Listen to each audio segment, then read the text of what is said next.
दोस्तों नमस्कार। गुरुकुल के एक नए एपिसोड में आपका स्वागत है। मैं हूं परेश पाठक। आज हम जिस विषय पर बात करने वाले हैं वह है जिद। अभी अभी हमारे देश ने दो बड़ी परीक्षाएं दी हैं।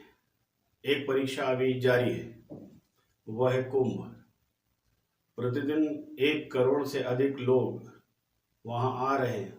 लाखों लोग सड़कों पर हैं और पूरा देश उत्सुकता से ये देख रहा है कि किस प्रकार आस्था का यह सैलाब धीरे धीरे अपने लक्ष्य की तरफ बढ़ रहा है।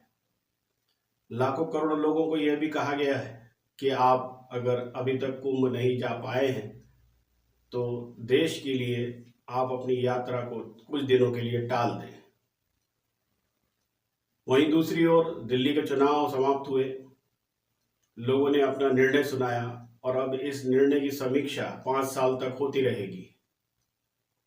इन दोनों निर्णयों में एक चीज समान है और वह यह है कि एक निश्चित विचारधारा धीरे धीरे किनारे की ओर बढ़ती जा रही है। यह विचारधारा है लोगों को रोकने की और विश्व के साथ कदम ताल करने के विरोध की। हम 5वीं इकोनॉमी से चौथी इकोनॉमी की तरफ बढ़ रहे हैं। हर भारतीय का सपना है कि हम विश्व गुरु बने, मगर यह विश्व गुरु बनने के लिए जो आज विश्व गुरु बने हुए हैं उनको अपनी जगह से नीचे उतारना बहुत आवश्यक है। तो अब उन बारीकियों पे बात करनी ही होगी जो हमको और लोगों से अलग करते हैं। वे कौन से कारण हैं जिसके कारण हम आज तक विश्व गुरु नहीं बन पाए। हम बन सकते हैं लेकिन नहीं बन पाए। कल्पना करें कि 3 या 4 अलग अलग देशों में एक आतंकवादी घटना हो तो वे किस प्रकार अपना विरोध जताएंगे। रशिया कभी भी किसी भी प्रकार के आतंकवादी को बख्शता नहीं। अमेरिका, चाइना और यहाँ तक कि इजराइल, ये सभी देश किसी भी प्रकार समझौता नहीं करते। आज जिस दौर में भारत है इसके पहले हम समझौते ही करते आए हैं। हम ज़्यादा से ज़्यादा एक डोजियर देते थे या अपने देश में कड़ा विरोध जताते थे, लेकिन अब ऐसा नहीं है। और विश्व पटल पर भी हमने ये बताना शुरू कर दिया है कि हम अपने हितों को किसी भी प्रकार पीछे नहीं रखेंगे। और यही स्थिति समाज में हमें आगे ले जानी है। वे सभी लोग जो इन परिस्थितियों को समझते हैं, भारत के इस बदले हुए स्वरूप को समझते हैं, उन्हें ये बात समझनी होगी कि अब चलेगा शब्द नहीं चलेगा। अब वही करना होगा हर व्यक्ति को जिस काम के लिए उसे रखा गया है। अगर वह सही है तो ही चलेगा। वे सभी लोग जिन्होंने ये मान लिया है कि किसी जगह पर बैठ जाने भर से उन्हें अपने मन से अपने निर्णय करने का अधिकार मिल गया है, उन्हें यह नहीं करना होगा, ये नहीं चलेगा। मैं बात कर रहा हूं अपने समाज में ऐसे रसूखदार और किसी भी तरह से कोई पद पा जाने वाले लोगों की जो जनता के साथ भ्रष्टाचार जैसे बुरे कर्म करते हैं। हम में से बहुत से लोग शिक्षित हैं, ये समझते हैं कि अपने आसपास क्या घट रहा है। एक छोटी सी रोड बननी हो, शिक्षा में अकर्मण्यता हो, आसपास कोई पुल या कोई और निर्माण का काम हो रहा हो, यहाँ तक कि वृक्षारोपण हो रहा है।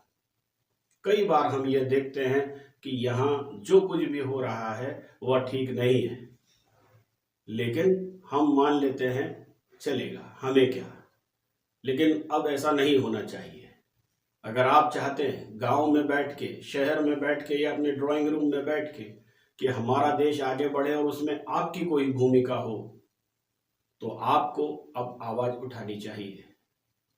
ये सोशल मीडिया बहुत अच्छा माध्यम है। इसमें लाखों लोग अपने अपने ढंग से अपनी बात को कहते हैं और लाखों लोग इसे सुनते भी हैं और इसी से समाज बदलता है। आपने देखा कि कई करोड़ लोग एक दूसरे से बात कर कर, सामंजस्य बैठाकर आज एक बड़ा आयोजन करके वापस अपने घरों को लौट गए।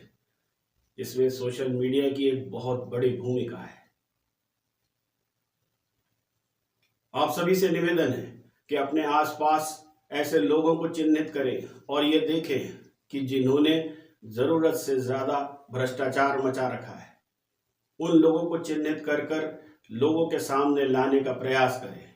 कई माध्यम हैं, कई अखबार हैं, कई बहुत महत्वपूर्ण आरटीआई एक्टिविस्ट्स हैं, या समाज के कई ऐसे तंत्र हैं जो इस बात के लिए निरंतर आपके साथ खड़े हैं, जो ये चाहते हैं कि आप आगे बढ़ें। राजनीतिक इच्छा शक्ति भी आपके साथ में है, उन्हें भी हमको अपनी मजबूती और सहारा देना होगा। आप ये देखेंगे कि निश्चित समय के बाद जैसे आज केंद्रीय एजेंसीज में भ्रष्टाचार कम हुआ है, वैसे ही धीरे धीरे कई राज्यों में भी भ्रष्टाचार कम होने लगा है। राष्ट्र की बात करना है तो भ्रष्टाचार को कम करना ही होगा। हमारे आसपास हम यही कर सकते हैं। दूसरी बात है शिक्षा। वे सभी लोग जो ये मानते हैं कि हमारा आगे आने वाला कल बेहतर हो, उसे अपने लोगों को शिक्षित करना ही होगा। तभी हम ये तय कर सकेंगे कि हमारी बेरोजगारी और महंगाई पर हम काबू कैसे पा सकते हैं।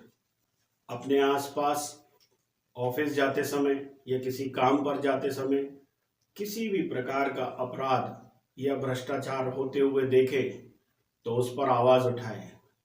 आपकी एक आवाज और लोगों के लिए मिसाल बनेगी और इसी प्रकार हम अपने समाज को बदल सकते हैं। इसी तरह से गांव बदलते हैं, इसी तरह से देश बदलता है और इसी तरह से सभ्यताएं बदलती है। आइए हम अपनी भूमिका को निभाएं और अपने देश को विश्व गुरु बनाने में अपनी भूमिका साकार करें। नमस्कार।